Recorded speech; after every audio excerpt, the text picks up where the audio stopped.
کہ شعر کی آمد ہے کہ رن کانپ رہا ہے، رن ایک طرف چرخے کہن کانپ رہا ہے۔ تو السلام علیکم معزز سامعین، میں ہوں خرم شاہ مرزا سلامت علی دبیر کے مرثیے تخت فرس پہ علی اکبر کا خطاب کے ساتھ۔ تو تخت فرس پہ علی اکبر کا خطاب ایک بڑا شاندار اور اپنی گھن گرج کے ساتھ، جو مرزا سلامت علی دبیر کا انداز ہے تو اس گھن گرج کے ساتھ موجود ہے۔ تو ہم بات کریں گے اس مرثیے پر۔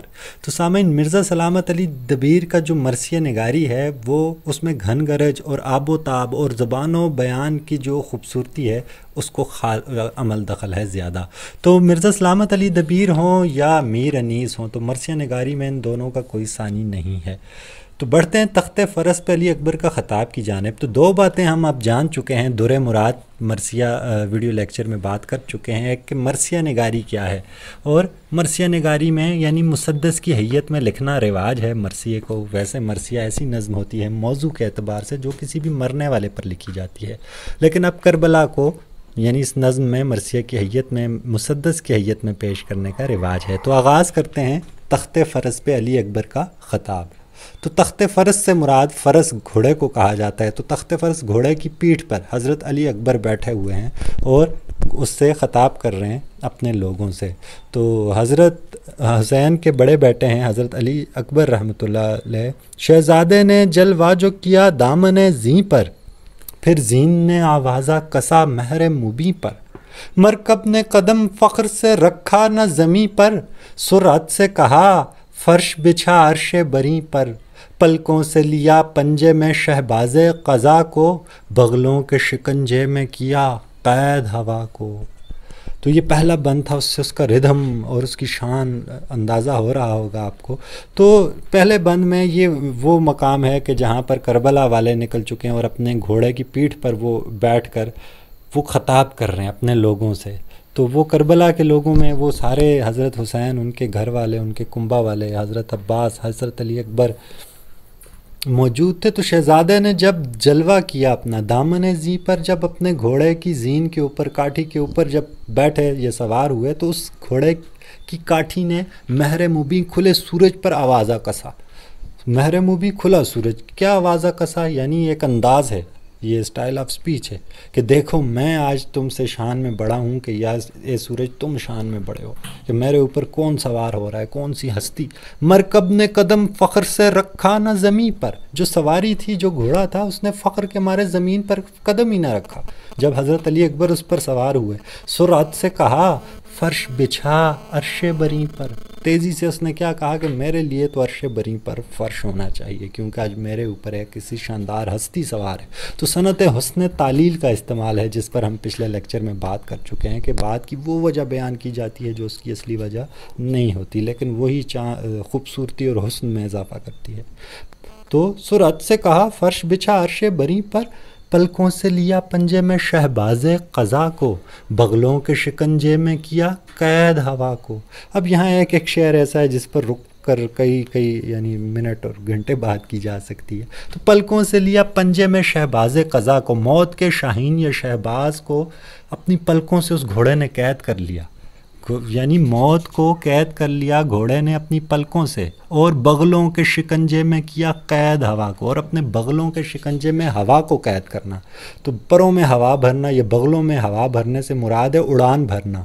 اور پلکوں سے موت کے درندے کو کیسے شکار کیا جاتا ہے کہ جب کوئی چیز اتنی رفتار سے یعنی حرکت کرے کہ وہ روشنی کی رفتار سے حرکت کرے، تو اس کے لیے وقت ٹھہر جاتا ہے۔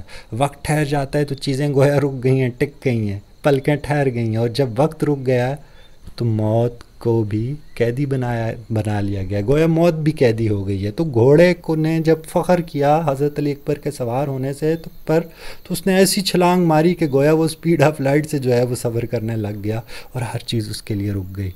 اب اس سوار ہونے اور اس کیفیت کو، اس منظر کشی کیا شاندار کی گئی ہے۔ تو گھوڑے کی اس انداز سے کیا ہوا، ایک عالم حیرت تھا چے لاہوت چے ناسوت، سب جرم سے تائب تھے چے ہاروت چے ماروت، سب خوف سے تھے زرد چے خورشید چے یاقوت، سکتا تھا سلاطین کو نئے تخت نہ تابوت، بے خود جو کیا روئے درخشاں کی چمک نے، بالائے زمیں ٹیک دیے ہاتھ فلک نے۔ تو اب ان کے اس گھوڑے اور ان سوار ہونے پر یہ اثر ہوا، کائنات پر کیا اثر ہوا کہ ایک حیرت کا عالم طاری ہو گیا۔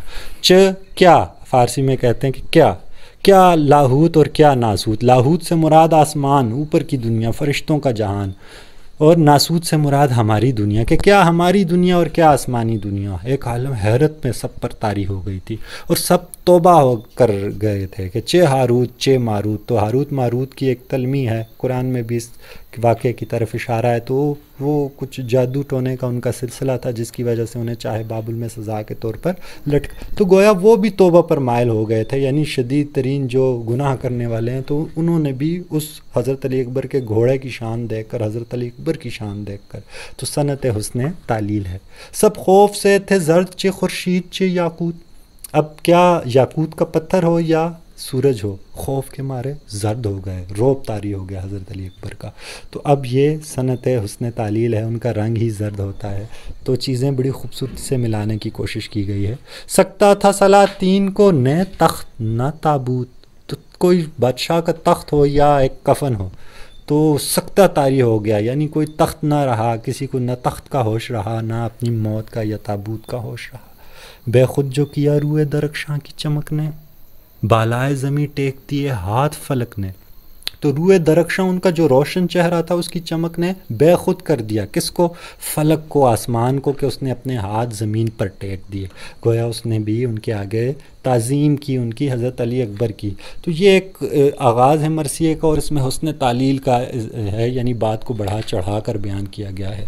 تو اب جب گھوڑا جو ہے وہ ہوا میں گیا، اب اس کے بعد وہ واپس زمین پر آتا ہے، تو رہوار کے جو کاؤ ہیں، گھوڑے کے جو ٹاپ یا سم ہیں، وہ جب زمین پر لگتے ہیں تو شاعر کا خیال ہے کہ یہ زمین جو گردش کر رہی ہے، یہ اس گھوڑے کی وجہ سے واپس اپنی گردش پر آئی ہے۔ رہوار کے کاووں سے زمین چرخ میں آئی، پر عرق عرق ہو گیا وہ حق کا فدائی۔ چہرے پہ عجب آپ پسینے نے دکھائی، ان قطروں سے نیساں پہ گھٹا شرم کی چھائی۔ یہ قدر عرق کی نہ کسی روح سے بڑی تھی، شبنم کبھی خورشید کے منہ پر نہ پڑی تھی۔ تو حضرت علی اکبر کا گھوڑا جب واپس آیا تو اس کے کاووں سے، رہوار کے کاووں سے زمین چرخ میں آنا واپس گھومنے لگ گئی، اور لیکن وہ حق کا فدائی، حق پر فدا ہونے والا پسینہ پسینہ ہو گیا۔ تو اب حسن یہ ہے کہ وہ اصل میں گرمی کی شدت بیان کی جا رہی ہے کہ وہاں گرمی ہے، لیکن حسن تعلیل وہ یہ کہہ رہا ہے کہ نہیں، وہ تو گھوڑے کی اس چھلانگ کی وجہ سے عرق عرق ہو گیا، اور ان کے چہرے پر ایسے پسینے کے قطرے، ایسے انہوں نے اپنی شان دکھائی، ایسی آپ دکھائی کہ نیساں پر، اس بارش پر کہ جس سے سمندر میں سیپیوں کے اندر صدف کے موتی بنتے ہیں، اس بارش پر، ایسی بارش پر بھی شرم چھا گئی کہ یہ اس سے بھی صاف اور شفاف قطرے تھے۔ یہ قدر عرق کی نہ کسی روح سے بڑی تھی، ایسے پسینے کی عزت کبھی کسی چہرے سے نہیں بڑھی۔ شبنم کبھی خورشید کے منہ پر نہ پڑی تھی، کیونکہ کبھی سورج کے چہرے پر شبنم پڑی ہی نہیں ہے، تو شبنم نہیں پڑ سکتی خورشید کے یا سورج کے چہرے پر، لیکن شاعری میں یہ ممکن ہے، اور شاعر نے ایسا کر دیا ہے۔ اس نے خورشید استعارتاً استعمال کیا ہے حضرت علی اکبر کے چہرے کو، اور ان کے چہرے کے پسینے کو شبنم قرار دیا استعارتاً۔ تو بڑی خوبصورتی سے گرمی کی بھی شدت اندازہ ہو رہا ہے، اور ظاہر میں حسن تعلیل کا استعمال ہے، خوبصورتی بیان کی جا رہی ہے۔ اب وہی پسینہ ہے اور وہی بات آگے چل رہی ہے۔ ماتھے کا عرق پاک کیا انگلی سے بارے، سورج سے کیے دور مہ نو نے ستارے، حیدر کے لب و لہجے میں لشکر کو پکارے، ہاں غافلو آگاہ ہو رتبے سے ہمارے، اللہ کے بندے ہیں پا اللہ نہیں ہیں، بندے مگر اس طرح کے واللہ نہیں ہیں، بندے مگر اس طرح کے۔ تو لوگوں کو کیا پکارا؟ اب پسینہ آیا ہوا ہے، گھوڑے کی پیٹھ پر بیٹھے ہیں، اور ایک بار اپنی انگلی سے اپنے ماتھے کا عرق پسینہ صاف کیا، تو گویا شاعر نے اس کو بھی مثال ایک استعارہ تن سمجھایا کہ سورج سے کیے دور مہ نو نے ستارے۔ تو سورج ان کے چہرے کو وہ پہلے ہی کہہ رہا تھا، تو سورج سے کیے دور مہ نو نے جو پہلی کا چاند ہوتا ہے، حلال کا چاند، نیا چاند انگلی کو کہہ رہا ہے. آپ کی انگلی انسان جب پسینہ صاف کرتا ہے تو چاند کی طرح بنی ہوتی ہے، اور آپ کے ماتھے پر جو پڑے ہوئے پسینے کے قطرے ہیں اس کو ستارے کہہ رہا ہے، چمک. کہ ایک چاند نے سورج کے چہرے سے ستاروں کو صاف کیا، آپ نے اپنی انگلی سے اپنے چہرے پر سے کیا صاف کیا؟ پسینہ صاف کیا. تو کیا خوبصورتی ہے، کیا شاعر کا شعور ہے.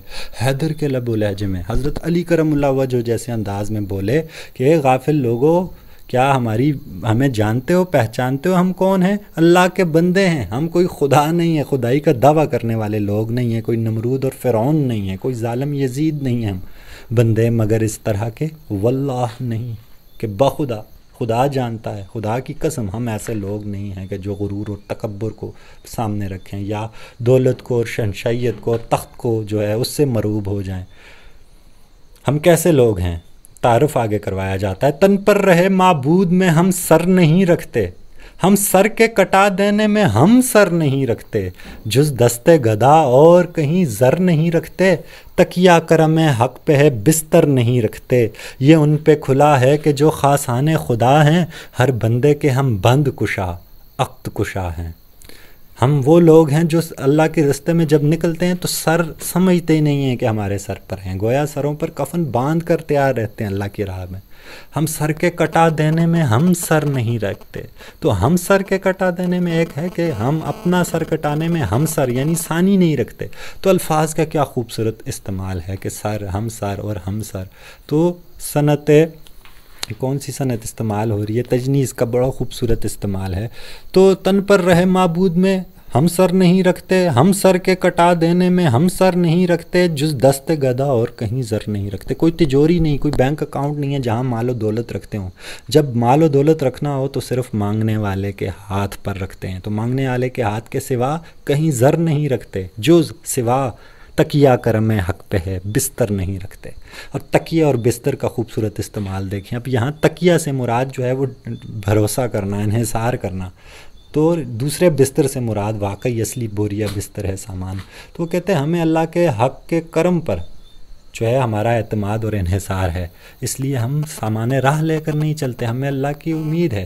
اور یہ ہمارا جو راز ہے وہ ان پہ کھلا ہے جو خاصان خدا ہیں، اللہ کے خاص بندے ہیں. کہ ہر بندے کے ہم بند کشا عقد کشا ہیں، کہ ہر بندے کے ہم بند کھولنے والے ہیں، ان کے عقد، ان کی گرہیں کھولنے والے ہیں، ان کی یعنی مشکلیں حل کرنے والے ہیں. ہم آسانیاں پھیلانے والے لوگ ہیں، انسانیت کے لیے خیر کا باعث لوگ ہیں، اور یہ صرف اللہ کے خاص بندے جانتے ہیں. اب آگے اس سے آگے فرق کیا جا رہا ہے اپنے میں اور یزیدیوں میں، غیر میں، حق میں اور باطل میں. احکام یزید اور ہیں اور اپنے امور اور، باطل کی نمود اور ہے اور حق کا ظہور اور، نمرود کی آگ اور ہے اور آتش طور اور، زنبور کا غل اور ہے الہان زبور اور. سمجھو تو صحیح تم کہ بشر کیا ہے، ملک کیا، بت کیا ہے، خدا کیا ہے، زمین کیا ہے، فلک کیا. تو فرق ہے کہ یزید کے احکام اور ہیں اور ہمارے کام اور ہیں. ہم جو اہل بیت ہیں، نبی کے گھر والے ہیں، ہمارے کچھ اور کام ہیں. باطل کی نمود، باطل کا ظاہر ہونا اور ہے، اور حق کا ظاہر ہونا کچھ اور ہے. باطل جو ہے وہ تخت اور دولت اور فوج اور اس بھروسے پر سامنے آتا ہے. جو حق ہے وہ ایک نبی کریم جیسے جو ہے وہ سادہ شخص کے ذریعے بھی سامنے آ جاتا ہے اور پوری دنیا تک پھیل جاتا ہے. تو ہم حق کے نمائندہ ہیں. حضرت علی اکبر کہہ رہے ہیں، اپنے گھوڑے کی پیٹھ پر بیٹھے ہوئے خطاب کر رہے ہیں، نمرود کی آگ اور ہے اور آتش طور اور. تو نمرود نے ابراہیم کو جلانے کے لیے آگ جلائی تھی، اس تلمیح کی طرف اشارہ ہے. اور طور پر حضرت موسیٰ کے لیے اللہ نے اپنا جلوہ پہاڑ پہ ڈالا تھا. تو یہ ایک اور تلمیح ہے. تو دونوں میں فرق ہے، ایک اللہ کے نبی کو جلانے کے لیے اور ایک اللہ نے اپنا دیدار عطا کرنے کے لیے تجلی اور روشنی. تو دونوں آگوں میں فرق ہے. آتش طور سے مراد آتش طور کے پہاڑ پر ایک آگ بھی جلا کرتی تھی، یہ بھی ایک روایت میں ہے. تو اس آگ سے جو ہے وہ کیا ہوتا تھا، موسیٰ علیہ السلام کلام کیا کرتے تھے. سمجھو تو صحیح تم کہ بشر کیا ہے، ملک کیا، بت کیا ہے، خدا کیا ہے، زمین کیا ہے، فلک کیا. تو نمرود کی آگ اور آتش طور میں فرق ہے، زنبور کے شور اور زبور کے الہان میں فرق ہے. تو زنبور بتوں کے آگے بجایا جاتا ہے، کالا، تو ان کی عبادت کا ایک طریقہ ہے. اور زبور اللہ کی کتاب ہے جسے حضرت داؤد علیہ السلام پڑھا کرتے تھے. تو دونوں میں بڑا فرق ہے. ایک اللہ کی کتاب ہے, ایک بندے کا ڈھول باجے بجا کر اللہ کے اپنے بھگوان کے آگے یا خدا کا کسی طرح بھی شکر ادا کرنا. تو فرق ظاہر کر رہے ہیں کہ حق اور باطل میں, کہ سمجھو تو صحیح کہ بشر انسان کیا ہے, ملک فرشتے کیا ہیں, بت کیا ہے, خدا کیا ہے, زمین کیا ہے, فلک کیا. گویا شعور کی طرف دعوت دی جا رہی ہے کہ شعور کرو, دیکھو, غور کرو تم کس کے ساتھ ہو. تم اپنے یہ نہ ہو کہ تم اپنے آپ کو مسلمان اور سچا سمجھ رہے ہو اور تم یزید کے ساتھ ہو جاؤ. تو اپنے آپ کو ہر وقت ٹٹولتے رہنا ہے اپنی ایمان کی حالت کو. تو آخری بند کی طرف بڑھتے ہیں. ساما سے کوئی صاحب ایمان نہیں ہوتا, ہر اہل عصا موسیٰ عمران نہیں ہوتا, پہنے جو انگوٹھی وہ سلیمان نہیں ہوتا, آئینہ گر اسکندر دوران نہیں ہوتا, لاکھ ہوج ہو پشے کا ہما ہو نہیں جاتا, بت سجدہ کافر سے خدا ہو نہیں جاتا. تو بت کے آگے سجدہ کریں, لاکھ سجدے کریں, ساری دنیا سجدہ کرے تو کوئی فرق نہیں پڑتا, اس سے بت پتھر خدا نہیں ہو سکتا. تو ساما سے کوئی صاحب ایمان نہیں ہوتا. تو جس کے پاس دولت ہے وہ شرط نہیں ہے کہ وہ ایمان والا بھی ہوگا, اور اللہ تو ایمان اور تقوی کو دیکھتا ہے, وہ سامان کو نہیں دیکھتا. ہر اہل عصا موسیٰ عمران نہیں ہوتا. تو موسیٰ بن عمران, عمران کا بیٹا موسیٰ, وہ موسیٰ جس کے پاس معجزے تھے. تو پھر تلمی ہے کہ اس کی لاٹھی جن کی لاٹھی جو ہے وہ سانپ بن جایا کرتی تھی, اژدہا بن جاتی تھی. تو ہر لاٹھی والا موسیٰ بن عمران تو ہو نہیں سکتا. پہنے جو انگوٹھی وہ سلیمان نہیں ہوتا. تو سلیمانی انگوٹھی کی طرف پھر ایک نبی کی تلمی ہے. آئینہ گر اسکندر دوران نہیں ہوتا. تو سکندر کے زمانے میں اس کے دور میں آئینہ جو ہے اس کی ایجاد ہوئی تھی. تو وہ کہتے ہیں ہر آئینہ بنانے والا, فیکٹریاں لگی ہیں تو ہر بندہ سکندر تو نہیں ہو جاتا. تو سکندر تھا. تو فرق ہے, ٹھیک ہے. تو لاکھ ہوج ہو پشے کا ہما ہو نہیں جاتا. مچھر کو ایک خیالی پرندے, ایک ماورائی پرندے سے سامنے موازنہ کیا جا رہا ہے کہ پشا یعنی مچھر کتنا بھی آسمان تک چلا جائے وہ ہما نہیں بن جاتا. جیسے ہم کہیں کہ وہ باز نہیں بن جاتا. تو ہما ایک خیالی پرندہ ہے جس کو جو وجود نہیں رکھتا ہے. اس کو شاعر اپنے اس میں کہانیوں میں استعمال کرتے ہیں. آپ نے بھی اس کے حوالے سے کہانی سنی ہوگی کہ کسی علاقے میں وہ بادشاہ جب مر جاتا تھا تو ایک پرندہ اڑاتے تھے, تو وہ جس کے سر پہ بیٹھتا تھا تو اس کو وہ بادشاہ بنا دیتے تھے. تو وہ جو پرندہ بیٹھتا تھا سروں پر وہ ہما پرندہ ہے کہ جس کے سر پہ بیٹھ گیا وہ بادشاہ بن جاتا ہے. جیسے ایک شعر ہے کہ تنگ کرتا ہے کئی دن سے مسلسل مجھ کو, بار بار آ کے میرے سر پہ ہما بیٹھتا ہے. بہرحال بات کربلا کی ہو رہی ہے کہ لاکھ ہوج ہو پشے کا ہما ہو نہیں جاتا. تو یزید کو آپ کہیں بھی بٹھا دیں, باطل شخص کو آپ دنیا کا حکمران بنا دیں, کوئی فرق نہیں پڑے گا اس سے. اللہ کی ذات کو کوئی فرق نہیں پڑے گا. بت سجدہ کافر سے خدا ہو نہیں جاتا. تو ساری دنیا اگر اللہ کی نافرمانی پر آ جائے تو اللہ کو فرق نہیں پڑتا. تو حضرت علی اکبر نے اپنی طرف بتائی, اپنی سائڈ بتائی کہ ہم کون سے گروہ کے لوگ ہیں. ہم حق والے, اللہ والے لوگ ہیں جو دولتوں سے, تختوں سے, تاجوں سے ہم مرعوب نہیں ہوتے, کسی روب میں نہیں آتے. ہم جب بھی نکلتے ہیں خالص اللہ کے لیے نکلتے ہیں, اور جب جان دیتے ہیں تب بھی خالص اللہ کے لیے دیتے ہیں. تو بہت شاندار, بڑی آب و تاب کے ساتھ یہ مرثیہ مرزا سلامت علی دبیر کا. مجھے امید ہے کہ ہم نے اس مرثیے کو سمجھ لیا ہوگا. بہت شکریہ.